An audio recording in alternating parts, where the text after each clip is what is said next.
الرحمن الرحيم الحمد لله الذي أرسل رسوله بالهدى ودين الحق ليظهره على الدين كله وكفى بالله شهيدا وأشهد أن لا إله إلا الله وحده لا شريك له إقرارا به وتوحيدا وأشهد أن محمدا عبده ورسوله صلى الله عليه وعلى آله وصحبه وسلم تسليما كثيرا.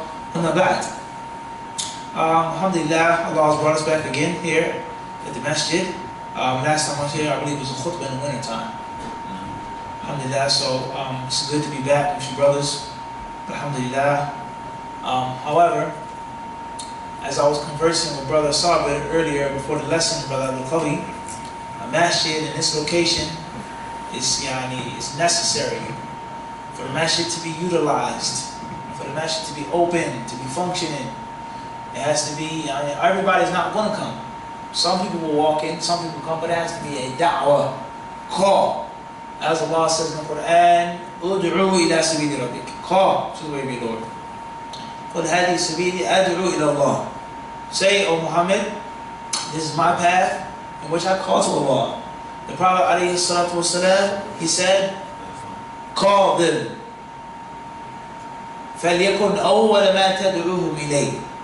The very first thing you should be, or the very first thing you should call them to be, should be kada wa kada. So in Islam, there has to be a call. It's insufficient for the masjid to be open with a sign. Okay? It should be events, it should be something where you're invited to come, you're requested to come, we want you to come. For the neighbors, for the people walking by, passing by. If we do this with sincerity, of the proper knowledge, you see the results and the fruits of that, inshallah subhanahu wa ta'ala. So I ask Allah to bless all of you brothers here, and to increase all of you in beneficial knowledge and righteous action. Inshallah. If you want to put that on the table, it's okay. If anyone wants to record it, inshallah. We want to speak about tonight, Itikaf. I want to talk about Itikaf, whereas it is upon us. The last 2 nights of Ramadan, it's like we're happy and we're sad at the same time. Happy that they're coming, opportunity, inshallah, hopefully we reach Laylatul Qadr. Hopefully we'll get to reap those benefits of the Itikaf, of those last 10 nights, especially the odd nights from them. But at the same time, as if we're sad. It's like Ramadan has came and it went, literally. SubhanAllah. Just like that, it's unbelievable. The Prophet ﷺ mentioned, he says, يَتَقَارَبُ الزَّمَانِ. He says time will become short, time will become close. And a different interpretation of the ulama with regards to what the hadith means. However, it states that time will become close by, closely knit. Weeks don't feel like weeks anymore. Months don't feel like months anymore. Khayran, inshallah. Itikaf, the first thing we're going to speak about, and we're going to read from tonight, we're going to explain and comment on the book called Sifatu Sawmi Nabi Sallallahu Alaihi Wasallam fi Ramadan. A description of the Prophet Sallallahu Alaihi Wasallam's fasting in Ramadan by Sheikh Salim al-Hilali and Ali Hassan al-Halabi. A well-known book in English has been translated for years. A description of the Prophet's fasting in Ramadan. In wide circulation, it's been printed several times. This is the book in Arabic. So the two authors, the two sheikhs, they say, Hikmatuhu, the hikmah of al-Itikaf. Why Itikaf? قال العلامة ابن القيم لما كان صلاح القلب واستقامته على طريق سيره إلى الله تعالى متوقفا على جمعيته على الله ولم شعثه بإقباله بالكلية على الله تعالى فإن شعث القلب لا يلمه إلا الإقبال على الله تعالى وكان فضول الطعام والشراب وفضول مخالطة الأنام وفضول الكلام وفضول المنام مما يزيده شعثا أو شعثا ويشتته في كل واد ويقطعه عن سيره إلى الله أو يضعفه أو يعوقه ويوقفه أو يوقفه. Ibn al-Qayyim says, due to the fact that a person's heart being steadfast, being strong, being healthy, due to the reality that the only way your heart is going to be healthy and steadfast is when it's totally devoted to Allah. When your heart is totally attached, connected and fastened to your Lord, and is focused on Allah subhanahu wa ta'ala. And there are many reasons behind a person becoming distracted from being connected with Allah, the heart. It says such as excess speech, excess sleep, excess mixing and dealing with the people. All of these things have an effect on your heart's focus on Allah. Due to the fact that this is a reality, Allah Azza wa Jal, He legislated Itikaf. In other words, Itikaf is only legislated for you to become a better Muslim. Itikaf, we only make Itikaf for you to be a more focused believer. Because the things that you leave off and avoid when you make Itikaf are all things that hinder your heart from focusing upon Allah. Ibn Qayyim says, all of these things here will split up a person's heart, separate and chop his heart up into pieces, or it will weaken his heart. Too much mixing with the people distracts you from Allah's dhikr, no doubt. Excessive eating and drinking is not what so focused you're going to be when you eat and drink. Being with your wife, or a woman being with her husband, it's a means of distraction from Allah's dhikr. It's a means of weakening the heart and attaching the heart to other than Allah subhanahu wa ta'ala. Since that's the case, He's saying two things to you. The only happiness that you're going to get, the only righteousness of the heart that you can experience is through being attached to Allah. Okay? And also things that weaken that attachment, food, drink, mixture with people. Since that's the reality, He says, اقتضت رحمة العزيز الرحيم بعباده أن شرع لهم من الصوم ما يذهب فضول الطعام والشراب ويستفرغ من القلب أخلاق الشهوات المعوقة له عن سيره الله تعالى وشرعه بقدر المصلحة بحيث ينتفع به العبد في دنياه وأخرى ولا يضره ولا يقطعه أو يقطعه عن مصالح العاجلة والآجلة. He says the rahmah, the mercy of Allah, the exalted in might, the most merciful and kind, His mercy upon His slaves, a requirement of this mercy is that He legislated fasting for them. He gave them rules in which will allow them to remove that excessive food, that excess speech, that excess mixture with the people. He gave them a specific time of the year, a specific way of getting rid of all of that excess. And that, of course, is what? It's fasting, Ramadan. Too much food is harmful to you. Too much drinking is bad for you. Too much of you enjoying your pleasures, your sexual desires, is not always good for you. So therefore, Allah Azza wa Jalla, as if He gave us a timeout, a break for our bodies, our souls, and our spirits. Get right. But it's just a break. Because avoiding food in totality will kill you. You'll die. Starvation. You need something to drink. Allah subhanahu wa ta'ala has put these things inside of the human being's body, sexual desire. You need to relieve that. To relieve yourself of that. You need those things need to leave your body. So not all the time, but sometime. And this goes to show that Ramadan is based off of what? The rest of the religion is based off of balance. The human being is a creature that needs to be around other human beings. He's a social animal. He has to be around people, to talk, to help, even to fight. It's the nature of the human being. Some human beings are aggressive. You can't fight with yourself. Right, Bukhari? You can't fight with you. You need somebody else to beat up and fight with. That's the nature of the human being. So therefore Allah subhanahu wa ta'ala, He put these desires, these emotions, these feelings, okay, these natural dispositions in our bodies. So to take them away from us totally, you can't do nothing, that's harsh. But it's a specific time in which you need a break from that. You need a break from your brothers. You need a break from your children, from your wife. Your wife needs a break from you. You need a break from your belly. Eating and drinking and stuff in your face, you need to just relax. And this is from the wisdom of Ramadan. I don't think, rahmatullah, that there is a sensible person. They don't have any Muslim, or someone has some type of sense and spirit, except that they want to realize this hikmah. That's divine. It's a time in which you take a break from these things. What do the doctors say? Don't read too much. Don't read in the dark. Don't do this, don't do that. Don't put a strain on your eyes. But I love to read. I benefit from reading, I learn from reading. Okay, but your eyes need a rest. Your eyes need a break. Your feet need a break. Run, walk, do these things, but not all the time. You need a break. You practice, football practice. You do 2-3 laps. You go to the gym. You have a nutrition regimen. But now you need a balance, right, Malik? They say, tell you you can eat a cheeseburger today. You need that balance in your body. Rest, relax. Don't kill yourself in the gym. But you do need to work out, and you do need to train. But there has to come a time which the body rests and gets a break from that. And this is from the wisdom of fasting, not to torture you or to punish you, but to give your body a break from all of that extra stuff. And not only are those things extra, as we said, not only are they extra, but those things are means of distraction for one's heart. They distract you from being devoted to Allah subhanahu wa ta'ala. But there's a balance. Islam is a balance. Okay? The Muslim should be the one who needs or should be around his brothers. The Muslim should be social.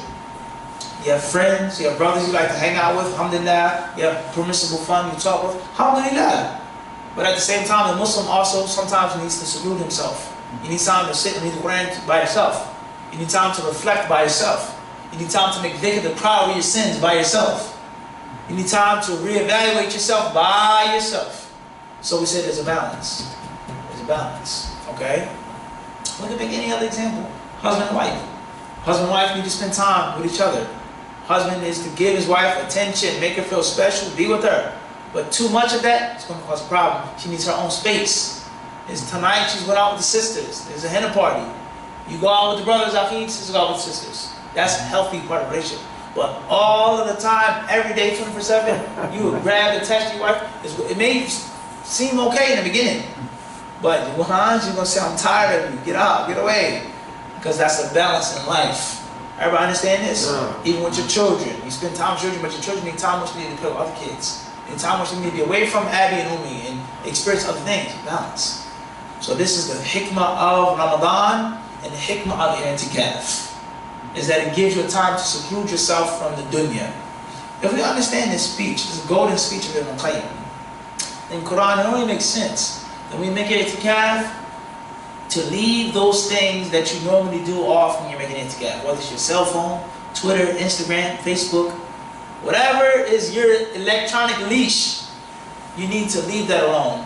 There's no Itikaf and you're texting and calling and walking around and looking at the internet. So what's this? You might as well be home with your family. Okay, Itikaf is for you to pray, to read, to study, to cry, to make repentance. There's nothing wrong with answering a phone call if you have to, an emergency or something like this. But it shouldn't be a thing in which your Itikaf and your normal life is the same. Just like we said before about Ramadan. Your Ramadan Islam and the Islam outside of Ramadan should not be the same. It should not be the same. You should take it to the next level. If you're lacking in something, try not to lack in that in this month. It's not fronting or being fake or try, strive. Comes with a step in the next final time. So this is the divine wisdom of the legislation of Ramadan in general, fasting of Ramadan, and the legislation of I'tikaf. Ibn Qayyim rahimahullah ta'ala, he then says, Allah Azza wa Jalla, He legislates things for the slaves according to the benefit. Something that's not going to kill them, something that's going to help them in this life and in the next. It's going to help you in this life and in the next. He says, and something that suits your worldly and your spiritual needs and benefits. Fasting is a benefit for your body and your soul. I'tikaf is a benefit for your body and your soul, for this life and in thereafter. Ibn Qayyim, he then says, شرع لهم الاعتكاف الذي مقصوده وروحه وكفر القلب على الله تعالى وجمعيته عليه والخلوة به والانقطاع عن الاشتغال بالخلق والاشتغال به وحده سبحانه بحيث يصير ذكره وحبه والإقبال عليه في محل هموم القلب وخطراته فيستولي عليه بذلها ويصير الهم كله به والخطرات كلها بذكره والتفكر في تحصيل مراضيه وما يقرب منه فيصير أنسه بالله بدلا من أنسه بالخلق فبعده بذلك لأنسه به يوم الوحشة في القبور حين لا أنس له ولا ما يفرح به سواه فهذا مقصود الاعتكاف الأعظم. Ibn al-Qayyim, may Allah's mercy be upon him, says, since this is the case, what we've just mentioned, Allah made a rule, He laid down for the believers to perform i'tikaf. The main objective of i'tikaf, the greatest, highest goal of i'tikaf is the stationary position of the heart. is for the heart to stay still, for the heart to remain in one place and devote itself to Allah subhanahu wa ta'ala. And for one's heart to be secluded with its Lord and to do it with all other worldly things, all things of creation, your wife, your children, your husband, your family members, your friends, this person being traded to this team, this person being going together, he scored this, blah. The heart is always moving, bouncing back and forth. Now in Itikaf, the heart has to stay still. Relax, the heart needs to relax and be focused on its Lord subhanahu wa ta'ala. Ibn al-Qayyim then says, in order for the slave to think, in order for all of the slave's thoughts to be about Allah subhanahu wa ta'ala, and Allah to be the subject of all of his thoughts, to think about Allah during these 10 days, or these 3 days, or one day, however long you may Itikaf, to always think about your Lord subhanahu wa ta'ala. And also to ponder over the things that Allah is pleased with, how to become better, a better slave, how to please Allah more, greater, faster, what is the best deeds to perform. Ibn al-Qayyim says, so therefore you find company in Allah subhanahu wa ta'ala instead of finding company in the creation. And when you find company in Allah Azza wa Jalla, instead of his slaves, you will have that company when no one is with you, when you're by yourself, and that is in the grave. No matter how many friends you have, no matter how many followers you have on Facebook or Twitter or this and that, no matter how many teammates you have, Malik, when you go into that grave, that dark, damp, cold place, there's not going to be nobody in there with you. Nobody's going to make that smile you just made. That beautiful smile, mashallah. There's not going to be none of that. It's going to be you and your deeds. What you did. Your children mean nothing. Your parents, you and your deeds. But also, from the benefits of having righteous children, Mujahid, is that these are from the things, inshallah, that continue after you die. As the Prophet ﷺ said, when the son of Adam dies, all of his deeds cease except for 3. And he mentioned the righteous child that prays for him. So all of the time that you spend on your son, all the money you spend on him, all the efforts that you put forth to make him happy to be a good Muslim, you're going to be repaid for it, inshallah. When you pass on, inshallah, you'll pray for him. You'll make dua for him. But other than that, you're going to be in the grave by yourself. You're going to be in the grave with no one to come keep you company. So therefore, the reward, as they say, you reap what you sow. You felt comfortable with Allah in this life, and that's how you'll be in thereafter. And you felt it was, alhamdulillah, to be in the masjid, to pray, to read, to study, to be a good pious Muslim, you're going to get that reward thereafter. But if you always were bored, and you found it totally not interested in so on and so forth, Islam, this and that, that's what's going to happen to you on that day by the end of Allah. So Ibn al-Qayyim, he says, this is the greatest objective of Itikaf. Itikaf is not just meant to stay in the masjid, lock yourself in the masjid. It's not just meant to 10 nights to be able to cut it. The greatest goal of Itikaf is to cleanse your heart. To get rid of some of that soot on your heart, some of that film, some of those scratches and scars and dents and holes, black spots. Scrub your heart. Your heart has to be clean to find comfort in Allah subhanahu wa ta'ala. If your heart is not clean, it's not going to find absolute comfort. Because the Prophet ﷺ told us, إِنَّ اللَّهَ طَيِّبٌ وَلَا يَقْبَلُ إِلَّا طَيِّبًا. Allah is pure and fine, and He only accepts that which is pure and fine. So the sin or the hearts become, as Ibn Qayyim explained in another book, that a person's heart becomes rusty through 2 things. And a person polishes his heart through 2 things. The first way a person's heart becomes rusty is through disobedience. Sins. Acts of disobedience that you commit. Which means of your heart becoming stained and tarnished and rusty.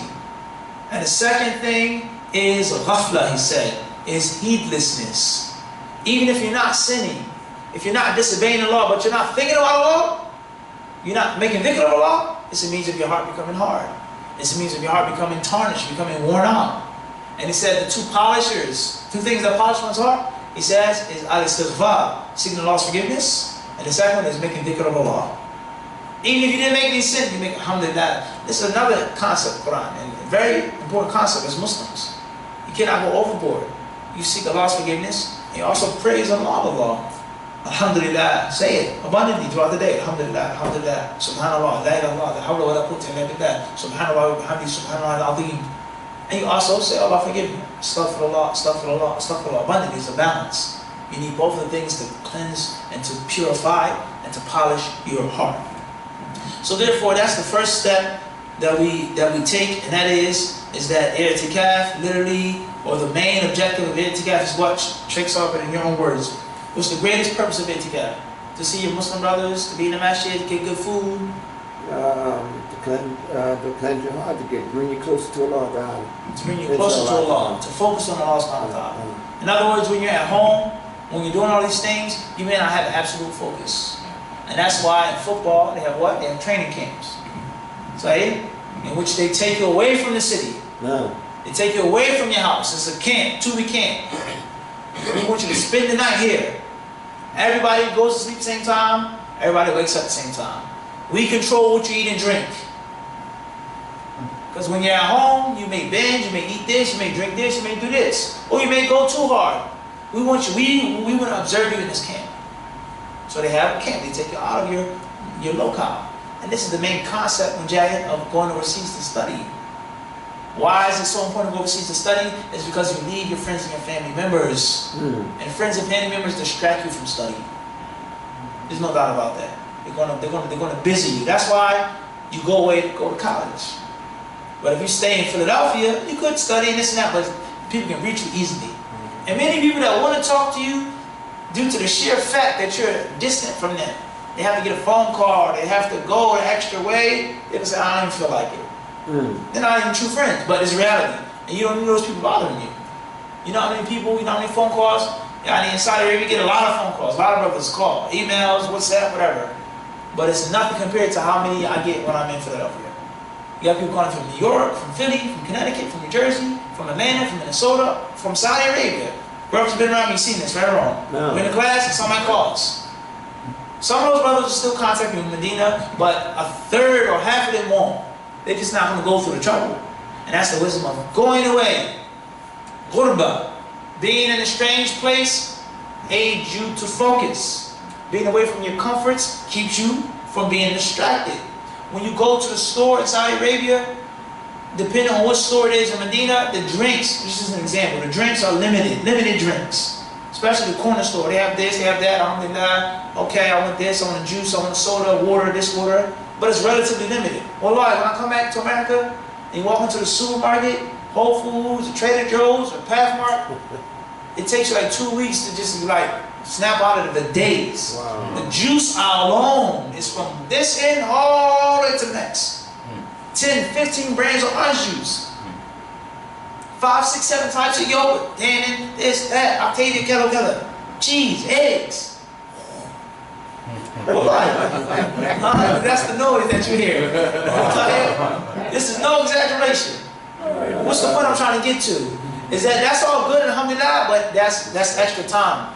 Shopping. I got 3 types of cheeses. This, that. Pick it, and let's go. Get to America, huge selection and variety of products. And that's just a supermarket. We can go to the halal place, the meat market, this, shoe store, clothes. So much distractions. So this is from the wisdom of going away, cutting yourself off from these things. You can focus. And we can apply that concept to i'tikaf. You go in your house, your wife, your children, your sons, this, and that. In a masjid, please don't call me, that's an emergency. You make sure the house is stocked, everything you need, safe. Unless an emergency, please do not contact me. It's the wisdom of what? Of making i'tikaf. Everybody with me? No. Makes sense? No. Okay, so moving on. The 2 authors, they say, What is the meaning of the word i'tikaf? They say, وَالْإِقَامَةُ عَلَى الشَّيْءِ فَقِيلَ لِمَنْ لَازِمَ الْمَسْجِدَ وَأَقَامَ الْعِبَادَةَ فِيهِ مُعْتَكِفٌ وَعَاكِفٌ. The word i'tikaf means to stick to something, to stay put, to remain idle in one place for a considerable amount of time. So therefore in the Arabic language, عَكَفَ يَعْكُفُ عُكُوفًا اعتكف يعتكف اعتكافا يعني stay in the place, don't move. As Ibrahim alayhi salam said to his people, ما هذه الأصنام. He says, what are these idols? أنتم لها عاكفون. What are these idols that you make i'tikaf with? In other words, what are these idols that you stay with all the time, and pray to, and kneel to, and call to? You're attached and fastened to these idols. What's up? He said, there's people. So that's the linguistical meaning of the term i'tikaf. It's to stay put in one place, okay? So therefore, the one who stays in the masjid and performs ibadah, he's called mu'takif, and it's called akif. It's another dua that Ibrahim alayhi salam made. وَالرُّكَعِ السُّجُودِ. He says, Allah says, طَاهِرْ بَيْتِيَ لِلطَّائِفِينَ وَالْعَاكِفِينَ وَالرُّكَعِ السُّجُودِ. Allah said to Ibrahim and his son Ismail, and طَاهِرَ بَيْتِي. He said, clean my house, purify the Kaaba and the Masjid al-Haram from spiritual and physical filth. The spiritual filth were idols and the images and people making tawaf being naked. And this any other physical filth that may have been in that place. So Allah told him and his son to clean my house for those who want to make tawaf, who want to make circumambulation around the Kaaba, those who are making ukuf, who stay reading, praying, worshipping Him, وَالرُّكَعِ السُّجُودِ, and those who bow down and those who prostrate themselves. So this is the linguistical meaning of the word i'tikaf. It comes from 3 letters which added ayn, kaf, fa, akafa. That's the linguistical breakdown of the word i'tikaf. Now, as for its meaning in Islam, it's not mentioned here in the book. Then it is for a person to remain in the masjid to worship Allah subhanahu wa ta'ala. That's simple. That's what i'tikaf means. To stay in the masjid, to post up in the masjid for the purpose of cutting off the dunya and worshiping Allah Azza wa Jalla. Now, the authors, they didn't say mashru'iyatuhu. Is i'tikaf from the sunnah? Is it legislated? Is it something from the deen to make i'tikaf? يستحب في رمضان وغيره من أيام السنة فقد ثبت أن النبي صلى الله عليه وسلم اعتكف آخر العشر من شوال وأن عمر قال للنبي صلى الله عليه وسلم يا رسول الله إني كنت نذرت في الجاهلية أن أعتكف ليلة في المسجد الحرام قال فأوفي بنذرك فاعتكف ليلة. وأفضله في رمضان لحديث أبي هريرة رضي الله عنه أنه أو كان رسول الله صلى الله عليه وسلم يعتكف في كل رمضان 10 أيام فلما كان العام الذي قبض فيه اعتكف 20 يوما. The authors say it is recommended to make i'tikaf in and outside of Ramadan. Recommended to make i'tikaf in and outside of Ramadan.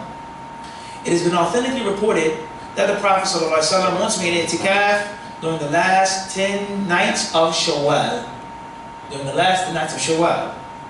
It is also reported that Umar radiallahu anhu once said to the Prophet ﷺ, O Messenger of Allah, before I accepted Islam, I made a vow to Allah. And this hadith shows us is that the mushrikeen, the idolaters of Mecca before the time of Islam, before Islam came, they knew Allah and they worshipped Allah. But their problem was they didn't single Him out in worship. Yeah. They took partners, middlemen, in-betweens, intermediaries between them and Allah subhanahu wa ta'ala. But they knew who Allah was and they worshipped Him. They loved Allah. They prayed to Him abundantly, but they did not have ikhlas. They did not have tawheed. So this hadith clearly shows us what tawheed means. And it doesn't just mean tawheed al-rububiyyah, tawheed of Allah's lordship.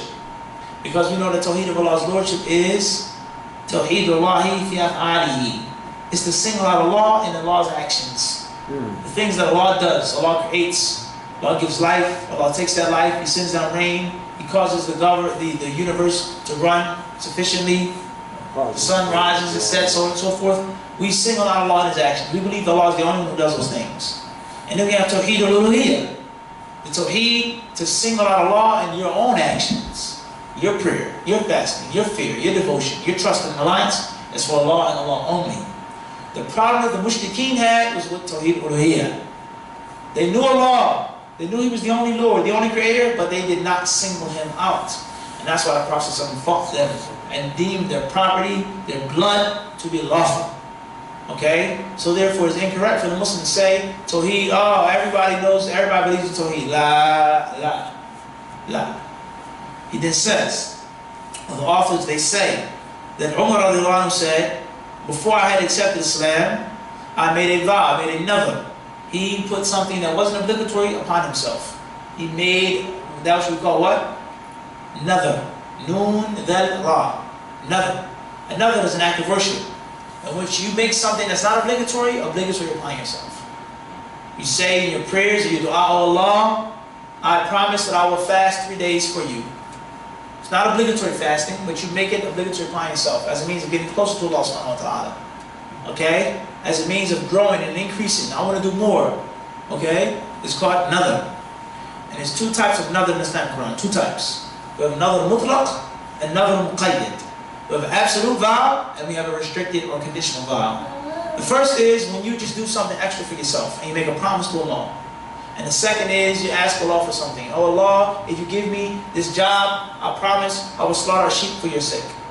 Oh Allah, if you allow me to marry this sister, I will fast 10 days for your sake. Oh Allah, if you allow me to make this or get accepted to this college, I will do this and I will do that. Everybody understand this? These are the two types of nadr.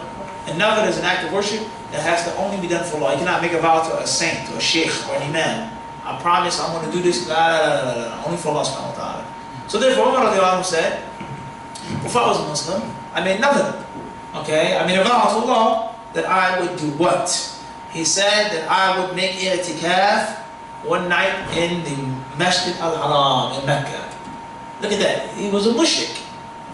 And he knew Allah. And he wanted to worship Allah. So the Prophet ﷺ said, Awfi bi nadrik. He said, fulfill your vow. Fa'atakif laylatan. He says, make i'tikaf any other night. Any other night. It doesn't always necessarily have to be the same time or the same place. Everybody understand? The authors, they didn't say that the best time to make i'tikaf, this is according to the authors of the book, okay? The best time to make i'tikaf, he says, in Ramadan. And the proof of this is the hadith that's been narrated by Abu Hurairah radiallahu anhu, that the Messenger of Allah would make i'tikaf every Ramadan for 10 days. During his last year, the last year in which he lived, he made i'tikaf for 20 days. He stayed in the masjid for 20 days. وأفضله آخر رمضان لأن النبي صلى الله عليه وسلم كان يعتكف العشر الأواخر من رمضان حتى توفاه الله عز وجل. The authors say the best time to make i'tikaf is during the last 10 nights of Ramadan. And they mentioned the hadith that the Prophet ﷺ used to stay in the masjid for the last 10 nights all the way up until he passed away, sallallahu alayhi wasallam. Point 4, the authors say, شروطه لا يشرع إلا في المساجد لقوله تعالى ولا تباشروهن وأنتم عاكفون في المساجد. وليست هذه الآية المساجد أو وليست هذه المساجد على الإطلاق، فقد ورد تقييدها في صحيح السنة المشرفة، وذلك قوله صلى الله عليه وسلم لا اعتكاف إلا في المساجد الثلاثة. والسنة في من اعتكف أن يصوم كما تقدم عن عائشة رضي الله تعالى عنها. طيب. The authors say the first are the conditions of i'tikaf. What are the conditions for you to make i'tikaf? Number 1, he says, or the authors, the two, they say you should not make i'tikaf except inside of the masjids. No i'tikaf in your house, no i'tikaf in this place or your shop, or only i'tikaf in the house of Allah subhanahu wa ta'ala. And the proof for this is what Allah said in the Quran, Surah Al-Baqarah, وَلَا تُبَاشِرُهُنَّ. Allah said, do not approach your wives, do not be intimate with your wives, and you're making i'tikaf in the masajid, in the masjids. They didn't say that this term, mujahid, this word, masajid, masjids, is not unconditional. They say that there's a hadith that states there's no i'tikaf except in the 3 masjids. There's no i'tikaf except in the 3 masjids. We're not going to get into this issue right now because it's too lengthy. Okay? According to the author, you can only make i'tikaf in these 3 masjids. Other ulama say any masjid in which there's a congregational prayer, in which there's a Jumu'ah service, you can make i'tikaf in. Moving on. He says the sunnah, or they say that the sunnah for those who make i'tikaf is that they should fast, as it's mentioned in the hadith of Aisha radiallahu anha. In other words, they say that it's not the best thing to do to make i'tikaf if you're not fasting. What if you were traveling, or you were sick, and you weren't fasting? Should you make i'tikaf? Is it okay to make i'tikaf? The authors didn't specifically or explicitly mention it's haram, but they said the sunnah, that which is best, is those who make i'tikaf should be doing what? Fasting. Fasting. We move on to mention. Next point, the authors of the book say, مَا يَجُوزُ لِلْمُعْتَكِفِ. What is permissible for the one who's making i'tikaf to do? What are you allowed to do? You have to just stay still in the masjid like a statue. Don't move, don't flinch. The only thing you do is read the Quran and sleep. That's it. Are you allowed to sleep? What is a person allowed to do in the masjid? They say, يجوز له الخروج لحاجته وأن يخرج رأسه من المسجد ليغسل ويصرح. قالت عائشة رضي الله عنها: وأن كان رسول الله صلى الله عليه وسلم يدخل علي رأسه وهو معتكف في المسجد وأنا في حجرتي فأرجله وفي رواية فأغسله وإن بيني وبينه لعتبة الباب وأنا حائض وكان لا يدخل البيت إلا لحاجة الإنسان إذا كان معتكفا. It is permissible for the one who's making itikaf to leave the masjid for a need or necessity. It's okay for you to leave the masjid if there's a need or necessity. Whether that need is using the bathroom, something that's an emergency, something like this, it's permissible for you to go outside of the masjid. But before we move on, we have to understand that the masjid during the time of the Prophet ﷺ and the masjid during these times are very, very, very different, very contrast. The size of the masjid, the style of the masjid, the form of the masjid. Here today, alhamdulillah, we have air conditioning. Alright? We have electricity. Okay? We have the bathrooms, the restrooms. All here. Many masjids have showers. They have a shower inside of the bathroom. The brothers want to take showers, or sisters want to take showers, or guests, whatever. Something happens, you just want to get clean, have a shower. Back in the time of the Prophet, rather even today in some countries, some rural places, or quote-unquote third world countries, or even not too long ago, in many Middle Eastern countries, or Far Eastern countries, or African countries, okay, or Muslims in South America, or wherever they were, you had to walk for a distance to use the bathroom. Okay? Any older brothers, you go down south, you visit your parents, visit your grandparents or something, you have to go to an outhouse. We have any of those old brothers here? Is this not the case? Even in some places, not too long ago. You got to take a little walk, take the candle or whatever with you and a stick, go to the bathroom. So this is how things were back in the day. The masjid was not attached. There was no bathroom, no restroom in the masjid, evident. There was no flushing, no plumbing, no modern means of technology. So therefore, these rulings are a bit different. If you got to use the restroom here, alhamdulillah, that's not the house right there. But back then, it's permissible for you to leave the masjid to use the restroom, to relieve yourself, okay? Or eat. Okay, the masjids then were like the masjids now. Even though their meals were simple and basic. And that's a whole other concept that we want to get into right now. So it's a whole topic in itself. The hadith about when the adhan is called, or when the iqamah is made, and your supper is served, eat your supper first. That's a whole issue, a whole argument among the ulama. Is it permissible to continue to eat while the prayer is being established? You have to be starving, hungry, something's going to happen to the food. And then Hafiz bin Hajar, rahimahullah ta'ala, or I believe he was quoting from Ibn al-Jawzi, okay, in Fath al-Bari, that the meals of the companions are not like the meals that we have today. It was simple, basic meals. The companions ate meat. They had warm things. They had broth. They had bread. They had sauce. They had things like that during those times. But that